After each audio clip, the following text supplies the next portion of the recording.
In the 3rd year of the reign of Jehoiakim king of Judah, Nebuchadnezzar king of Babylon came to Jerusalem and besieged it. And the Lord delivered Jehoiakim king of Judah into his hand, along with some of the articles from the temple of God. These he carried off to the temple of his God in Babylonia and put in the treasure house of his God. Then the king ordered Ashpenaz, chief of his court officials, to bring into the king's service some of the Israelites from the royal family and the nobility, young men without any physical defect, handsome, showing aptitude for every kind of learning, well informed, quick to understand, and qualified to serve in the king's palace. He was to teach them the language and literature of the Babylonians. The king assigned them a daily amount of food and wine from the king's table. They were to be trained for 3 years, and after that they were to enter the king's service. Among those who were chosen were some from Judah, Daniel, Hananiah, Mishael, and Azariah. The chief official gave them new names: to Daniel, the name Belteshazzar; to Hananiah, Shadrach; to Mishael, Meshach; and to Azariah, Abednego. But Daniel resolved not to defile himself with the royal food and wine, and he asked the chief official for permission not to defile himself this way. Now God had caused the official to show favor and compassion to Daniel, but the official told Daniel, "I am afraid of my lord the king, who has assigned your food and drink. Why should he see you looking worse than the other young men your age? The king would then have my head because of you." Daniel then said to the guard whom the chief official had appointed over Daniel, Hananiah, Mishael, and Azariah, "Please test your servants for 10 days, give us nothing but vegetables to eat and water to drink. Then compare our appearance with that of the young men who eat the royal food, and treat your servants in accordance with what you see." So he agreed to this and tested them for 10 days. At the end of the 10 days they looked healthier and better nourished than any of the young men who ate the royal food. So the guard took away their choice food and the wine they were to drink and gave them vegetables instead. To these 4 young men God gave knowledge and understanding of all kinds of literature and learning. And Daniel could understand visions and dreams of all kinds. At the end of the time set by the king to bring them into his service, the chief official presented them to Nebuchadnezzar. The king talked with them, and he found none equal to Daniel, Hananiah, Mishael, and Azariah, so they entered the king's service. In every matter of wisdom and understanding about which the king questioned them, he found them 10 times better than all the magicians and enchanters in his whole kingdom. And Daniel remained there until the 1st year of King Cyrus. In the 2nd year of his reign, Nebuchadnezzar had dreams, his mind was troubled and he could not sleep. So the king summoned the magicians, enchanters, sorcerers, and astrologers to tell him what he had dreamed. When they came in and stood before the king, he said to them, "I have had a dream that troubles me and I want to know what it means." Then the astrologers answered the king, "May the king live forever. Tell your servants the dream, and we will interpret it."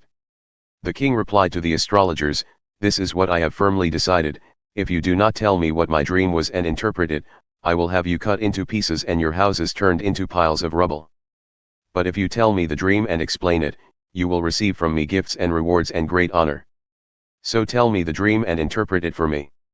Once more they replied, "Let the king tell his servants the dream, and we will interpret it."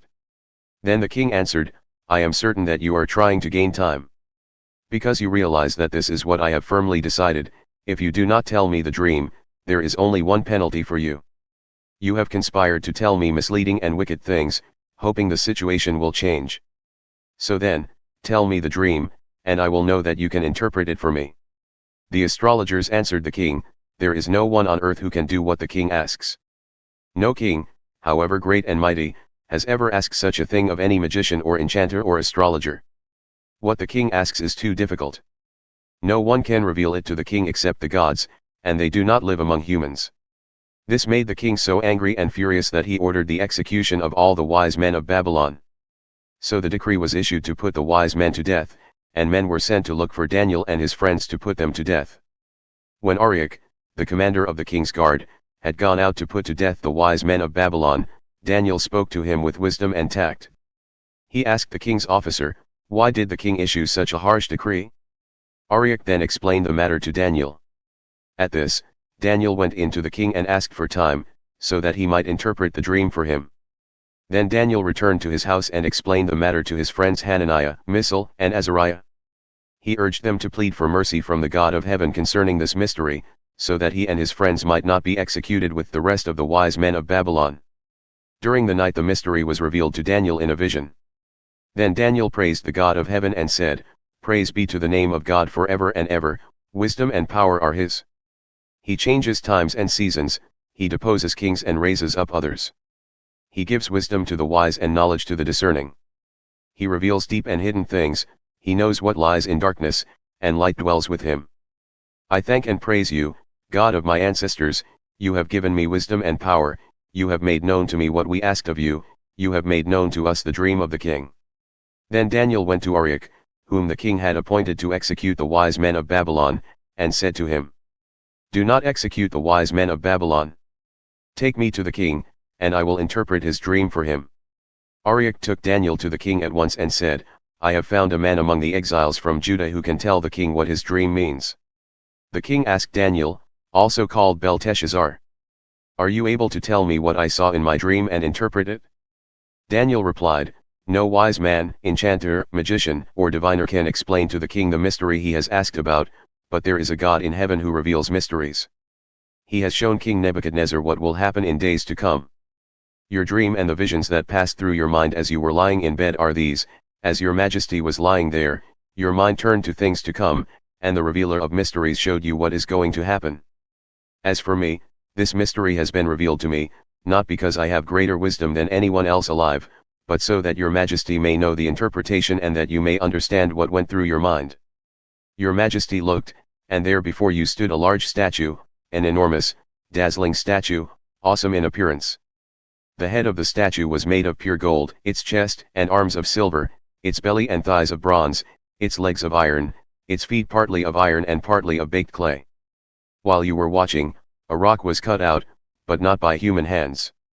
It struck the statue on its feet of iron and clay and smashed them. Then the iron, the clay, the bronze, the silver, and the gold were all broken to pieces and became like chaff on a threshing floor in the summer. The wind swept them away without leaving a trace. But the rock that struck the statue became a huge mountain and filled the whole earth. This was the dream, and now we will interpret it to the king. Your Majesty, you are the King of kings. The God of heaven has given you dominion and power and might and glory, in your hands he has placed all mankind and the beasts of the field and the birds in the sky. Wherever they live, he has made you ruler over them all. You are that head of gold. After you, another kingdom will arise, inferior to yours. Next, a third kingdom, one of bronze, will rule over the whole earth. Finally, there will be a fourth kingdom, strong as iron, for iron breaks and smashes everything, and as iron breaks things to pieces, so it will crush and break all the others. Just as you saw that the feet and toes were partly of baked clay and partly of iron, so this will be a divided kingdom, yet it will have some of the strength of iron in it, even as you saw iron mixed with clay. As the toes were partly iron and partly clay, so this kingdom will be partly strong and partly brittle. And just as you saw the iron mixed with baked clay, so the people will be a mixture and will not remain united, any more than iron mixes with clay. In the time of those kings, the God of heaven will set up a kingdom that will never be destroyed, nor will it be left to another people. It will crush all those kingdoms and bring them to an end, but it will itself endure forever. This is the meaning of the vision of the rock cut out of a mountain, but not by human hands, a rock that broke the iron, the bronze, the clay, the silver, and the gold to pieces. The great God has shown the king what will take place in the future. The dream is true and its interpretation is trustworthy. Then King Nebuchadnezzar fell prostrate before Daniel and paid him honor and ordered that an offering and incense be presented to him. The king said to Daniel, Surely your God is the God of gods and the Lord of kings and a revealer of mysteries, for you were able to reveal this mystery. Then the king placed Daniel in a high position and lavished many gifts on him.